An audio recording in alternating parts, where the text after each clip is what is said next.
Hey guys, in this video I'm going to share with you how I made $6,696.90 with this one untapped traffic source that nobody is talking about for Shopify dropshipping. I'm going to share with you the secret traffic source, and I'm going to share with you the key points and the reason why I was able to make that kind of money with this traffic source, so that you can go out there and actually replicate these results yourself. So by the end of this video, you'll know exactly the traffic source to use, how to set it up properly, and what you need to consider, and what else you need to know before you dive into this traffic source to replicate these results and even get better results. So before I begin this video, I just want to quickly share with you that we're doing free Shopify store builds for everybody who uses the affiliate link for Shopify in the description below. So all you have to do is sign up through that link for your Shopify store, open the store, don't touch anything in there, then you just send me an email at this email right here with your store's URL, and then we can go in and log in and start to build your store for you. So what's included is the Shopify store's themes fully built out, the proper way for Google to be approved,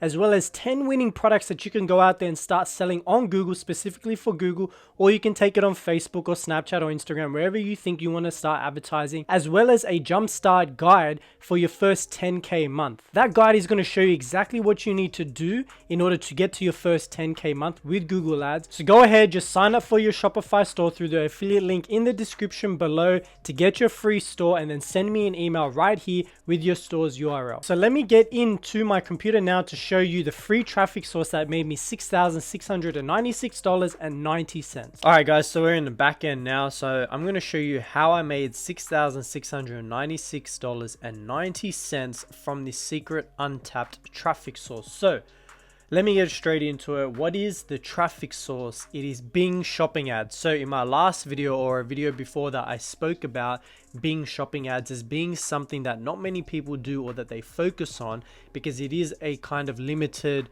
traffic source or what you can do. But I've been able to produce that type of money from Bing. So if you're wanting to know how I did it, then stick to the end of this video to learn how I did that. So first, before I actually go through the steps on what you need to do for this traffic source, I'm going to show you the proof of me actually doing it. So if I go into Google Analytics, because I'm going to explain about conversion tracking and things like that for Bing ads, and how there's a little bit of an issue with conversion tracking. So I'm using Google Analytics to show you the proof here. So you can see right now I'm in a campaign that's called general. So you can see campaign, it says general. So this campaign is basically just all the products are sitting in there, and I'm going to explain the structure of campaigns later in this video, but I'm just showing you the proof here that you can see that it says Bing PLA, which is product listing ads, cost per click, or cost per click. And you can see all the traffic in here, and then you can see the final total at the bottom, which is $6,696.90. Now, this is not the actual amount, full amount, I should say, that I've made from Bing ads. I've actually made more than that, because the rest of this is just the general campaign. The other, I think it's probably more closer to probably, I'm going to say like 8,000 to 9,000. Because of the single campaign. So just like with Google, when you find winners in the general campaign, you split them up into their singles. Just as I have had sales through Bing, there have been winners in there, so they are in their single campaigns. But I'm not going to trouble and waste time going through those single campaigns to prove that. So I just said I'm going to show you the general campaigns numbers. So let me go back and start showing you what you need to do in order to do the same amount, if not the same, more than that with Google shopping ads. Bing shopping ads, right? So the setup, this is not going to be a tutorial. So I'm not going to show you how to set this up step by step. If you want me to make a video on how to set it up step by step, then leave a comment down below, let me know, and I'll make a video, because it's going to be longer than this video, because it's basically a tutorial, right? But if you want a quick overview, there's definitely videos on YouTube that show you how to set it up, but this is basically what you need to do. It's pretty much the same thing as how you would have set up Google ads and Google shopping ads. You need to make a merchant center account for Bing, because they have their own Microsoft merchant center. So you can just type that into Google, type in merchant center for Bing, and then you sign up for that. It's going to ask you to obviously verify your website, do all those steps to open the account. Then you have to install something called a UET tag. Basically Bing's pixel. So just as Google Analytics has a tag, Facebook has a pixel, Bing also has a UET tag as well that you want to install. Now, the one issue I don't like about Bing is that the conversion value doesn't show up onto the actual platform. So I'm going to go through that soon as well, but I just wanted to make you guys aware that the UET tag will at least allow you to see the sales or the conversions, the amount of conversions that Bing is actually bringing you in and which campaign is actually bringing you those sales. You want to have an app. It doesn't have to be this app, but if you're using Shopify, this is the app you're going to use for Bing. It's called Bing Shopping Feed app on the Shopify app store. It should be still available there. So if you do have the Google Shopping Feed app already, but if you don't, then go to their actual direct website, because I think it's not on the app store right now, but it's from the same company. And it will be back on the app store, but you can go to their website directly. Just type in Bing Shopping Feed app, go to the company's name, and then they'll have a website. Go to that website and then download the Google Shopping Feed. Now, why you want to download the Google Shopping Feed app is because it includes the Bing Feed app. So when you're paying for one app, you don't want to have to pay for two separate apps for basically doing the same thing, right? Get the Google Shopping Feed app, and inside the Google Shopping Feed app, which if you're already doing Google Ads, and I've recommended this app in the past, this is the app you should be using. And if you already got it, then there's a section that says Bing Ads. That's where you're going to set up and log into your merchant center and things through there. So the next stage is testing. So once you have the feed app and it's synced everything and it does everything for you, then watch my video on the Google Shopping Feed app optimization. It was my last video that I did to see how I actually... Was it my last video? I'm not sure, but just check the Google Shopping Feed app optimization video to see how I actually use the app and what you need to consider when you are actually putting the categories in, the gender, everything that you need to optimize for Bing as well as Google to understand what your product is and be able to show you to the best audiences and get the best customers, or put your ad in front of the best customers. Any product I would be testing on Google would also be synced to Bing. So just like I said, the Google Shopping Feed app also uses the Bing app. Uses also Bing. So what will happen is that as soon as it syncs through Google and sends it to Google, it also sends it to Bing's merchant center. So it syncs 2 times. So it's able to send the exact same product, whatever you put on, to 2 different ad platforms, which is absolutely amazing because you only need one app to be able to do that and you don't have to do double the work. So the next thing is keywords. So for me specifically, when I was doing this and the results I've got, I did not do this method in terms of keywords because I just didn't put the time in for Bing. But you can see the results without putting the time and effort into a lot into Bing, you're still able to produce some great results. So when you do put in the effort for Bing and actually solely focus on it, then you'll be able to get even better results than this. So in terms of keywords, Bing also has a keyword planner, just like Google has a keyword planner. So what you can do is you use it the same way as Google. It's pretty much the same thing. It's very, very similar. And you're going to be looking for volumes of keywords and things like that. Just know that Bing doesn't have as much volume as Google does, of course. So take that into consideration when you're doing the research and if it's worthwhile for your time. But again, I want to say there's a disclaimer that I did not use Bing Keyword Planner for Bing and these keywords. I used just Google Keyword Planner as I would researching for Google products, and then the app would sync it to Bing and it would just run with Google keywords, right? So that more than likely the same keywords that are working on Google are going to work on Bing because it's a search engine at the end of the day, and more than likely people who are searching the same thing across different platforms. But if you want to go deeper into Bing, then it's suggesting that you actually look at the Keyword Planner as well and find other keywords that are specifically for Bing as well. So the next thing is campaign setup. So I touched on this before, but campaign setup is you want to have a general campaign just like I had with all your products in that campaign, just like Google is, right? Then once you have some winners, you move them into single product campaigns using their actual shopping ID. So every product that you see has a shopping ID, same with Google, same with Bing. You take that ID and you paste it into the filter section of a single product campaign. When you make a new campaign, it asks for a product ID. You insert that product ID, or you just select all the products, right? But when you're making a single product campaign, you just check that ID and you put it in there and it'll run only for that product. Now, the budget that I suggest for this general campaign when starting out is between $10 and $20. It's not going to spend that much because at the end of the day, most of my clicks are under 20 cents on Bing. So it's super, super cheap compared to Google. Most of the things are like 10 cents, 15 cents a click. Just know that the conversion rate from Bing isn't that great. It's like under 1%, I think, or even 1%.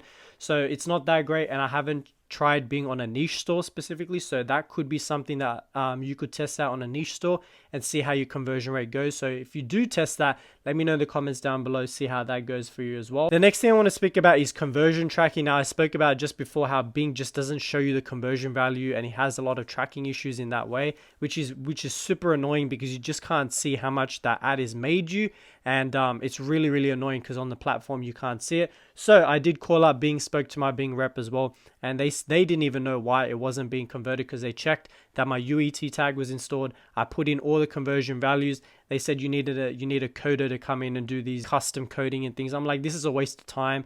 I don't want to do that. He said, okay, the best thing to do is use Google Analytics to see your conversion value through that, and then make your decisions on what you're going to scale, what you're going to kill through Google Analytics. So you should already have Google Analytics installed when you're starting a brand new Shopify store. Whether it doesn't matter what platform you're on, you should always have Google Analytics installed to be able to track better, because it's very accurate. So just like I showed you at the beginning of this video, I showed you my conversion value that was on Google Analytics. Didn't show you on the Bing, right? So that's my point. You want to be able to see how much conversion value you're getting from your conversions and which campaigns actually got you those conversions. All right, to scale. So this is how I would scale if I was to go ahead and do this. I would actually use Bing's keyword planner for direct keywords that have a good volume just for Bing compared to Google. So I would do a comparison between Google keyword planner as well as Bing keyword planner on products that I would specifically think would work. And you also got to remember that Bing has a lower search volume. So when I say you should get a minimum of 20K on Google, then on Bing, it's probably going to be harder to get that. Or if you do find it, maybe there's high competition. So you just have to consider what will be better for you to be able to concentrate on Bing. So potentially try the high volume to see if that works. If that doesn't work, then you're going to have to go for the lower volumes. But then what you're going to do is you're going to make duplicates of the products that you already have. So say, for example, you have a baby carrier. That baby carrier is optimized fully for Google using Google keywords. Then what you're going to do is you're going to duplicate that same product, and you're going to go to Bing and you're going to find the keywords that actually have the greatest volume for Bing specifically. So if baby carrier is not the biggest keyword or the best keyword on Bing, then that keyword just won't be a part of the duplicate product, if that makes sense, right? So just make sure that you're optimizing your titles and descriptions just for Bing when you're trying to scale. Now, this is all time consuming, of course, right? So you have to play around to see what is worth to you, whether you want to do this or you want it to be a diversification of your traffic, just like Pinterest is for me, just like Bing is for me, and then all the other sort of platforms. I'm going to make a video on different traffic sources that you can use free as well as paid. Majority of them, of course, are going to be paid because that's the fastest way to get your traffic. But if you want that video, let me know in the comments down below if you want me to make a video about the different traffic sources that you can use. And there's going to be a few in there that you haven't actually heard about and things that you may want to consider before actually getting into the other bigger platforms as well. So the last thing I want to speak about is patience. Because Bing has lower traffic, you have to be patient with Bing, because at the end of the day, you're not going to be able to know if it's going to work or not. And that's why I'm saying to start off with just syncing it along with Google to see if you're getting some traction, getting some traffic. And more than likely, it's your products, right? It's not going to be that tweak and that scale fails where I was talking about using Bing's keyword planner. That is not going to be the deciding factor whether you be successful with Bing or not, because it's very close what I've seen between Google keyword planner and Bing. So the switch in keywords of titles and duplicate products and things isn't going to be the deciding factor if you're going to be successful. And it's proof. I made $6,696.90 from Bing without actually doing that. I've just let it synced from Google ads to Bing ads as well. So my other thing is, like I just said before with all the other traffic sources, I don't recommend only using Bing. Use Google, use Bing, use Facebook retargeting, use Pinterest, use all of these traffic sources combined to diversify your traffic. Because if you're just relying on one traffic source, and this is a mistake I made a couple years ago when I started dropshipping, it was all Facebook. I would never focus on any other traffic source. But you also want to understand that don't jump around and do all of the traffic sources at the same time. If it's a set and forget, like Pinterest is, for example, then do it. If it's Bing where you just want to link them, then do it as well. But set all of these things up and they pay you. I set Bing up at the start of the store. If you look back at the video, that was set up in August or end of August when the store was started, right? That specific store. And I just let it run. I haven't touched anything. I just go in and check if there's any winners and then I scale them. That's all I do once a week or something for Bing. So once it's set, it's a forget thing. And that's $6,000, about just over $1,000 a month in sales extra that Bing brings in, that I only had to do the work once, which was a couple hours of work to set it all up. Same thing with Pinterest. I showed in another video how I spent $0 and made up to $5,000. It's probably more by now easily. Again, that's another $1,000 a month that just comes in without me doing any extra work, and I don't have to do anything with Pinterest. It's all just free traffic. So it's an additional $2,000 a month that comes in, and guess what? it's free traffic, and Bing is super cheap. I probably spent around $2,000 to make back this 6,000 in 6,000 something plus more. It's around 8,000. So if you have any questions about Bing shopping ads or anything specific, let me know in the comments down below. All right, so now you know that the traffic source that I used was Bing shopping ads, and now you know the things that you need to consider before you go out there and implement this strategy for your Shopify store. And with that, I'm also super excited to announce that the free one-to-one consult spots have just opened up for the Ecom Surge program. So if you're interested in that, then just click the link down below in the description to sign up for that. Schedule and book your call with me. Please don't book a call if you're not serious about getting to the next level with Google Ads and your Shopify store. This won't be a free consult to just have a conversation with me. It's to actually seriously sit down to see if you're a good fit for this program and if I can actually help you out. The free Facebook group is also linked down below, so you can click into that and join a group of like-minded people and dropshippers who are also doing Google Ads. And if you enjoyed this video and it gave you some value, then smash the like button because it really helps me out with the YouTube algorithm. And hit that subscribe button to know when I release new videos for Google Ads and Shopify dropshipping, and hit that notification bell to know when I first upload those videos. Hope you guys have an amazing day, and I'll see you guys in the next video.